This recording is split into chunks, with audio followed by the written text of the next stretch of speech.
ഞാൻ ഇതിനു മുമ്പ് അഭിപ്രായപ്പെട്ടിട്ടുള്ളതാണ്.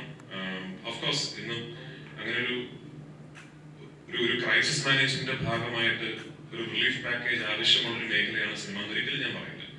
കാരണം ബേസിക്കലി ഞാൻ ഇതിനു മുമ്പ് പറഞ്ഞിട്ടുള്ള പോലെ സിനിമ ഒരു മനുഷ്യ ജീവിതത്തിന്റെ അവിഭാജ്യ ഘടകമാണെന്നൊന്നും വിശ്വസിക്കുന്ന ആളല്ല ഞാൻ. സിനിമ ഇല്ലെങ്കിൽ നാളെ ലോകത്തിന് വലിയ വ്യത്യാസങ്ങളൊന്നും സംഭവിക്കാൻ പോകുന്നില്ല.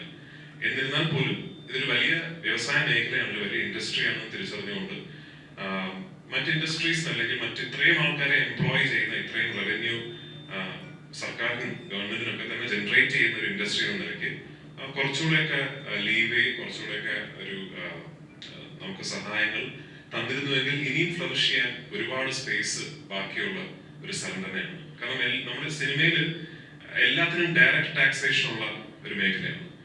ഒരു നടന് റെമ്യൂണറേഷൻ കൊടുത്താൽ നമ്മൾ TDS കട്ട് ചെയ്യണം, GST അടയ്ക്കണം. നമ്മളൊരു ക്യാമറ ഹയർ ചെയ്താൽ അതിന് GST അടയ്ക്കണം, TDS കട്ട് ചെയ്യണം. നമ്മൾ എന്ത് ലൊക്കേഷൻ ഹയർ ചെയ്താലും നമ്മൾ അതിന്റെ റെന്റ് നമ്മൾ കൊടുത്ത് ഇൻവോയ്സ് റേസ് ചെയ്തതിന്റെ ടാക്സ് അടയ്ക്കണം.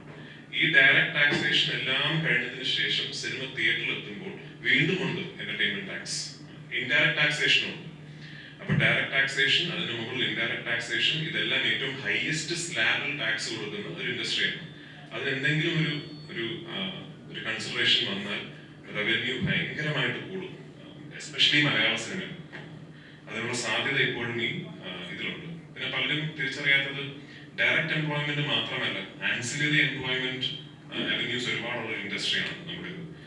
ഇപ്പൊ നമ്മളൊരു സെറ്റിൽ പോകുമ്പോൾ അവിടെ ഒരു 300 പേരായിരിക്കാം, പക്ഷെ ആ സെറ്റിന്റെ വെളിയിൽ ആയിരക്കണക്കിന് ആൾക്കാർ അപ്പോൾ നടക്കുന്ന സിനിമയ്ക്ക് വേണ്ടി അതേ സമയം ജോലി ചെയ്തുകൊണ്ടിരിക്കുന്നുണ്ട്.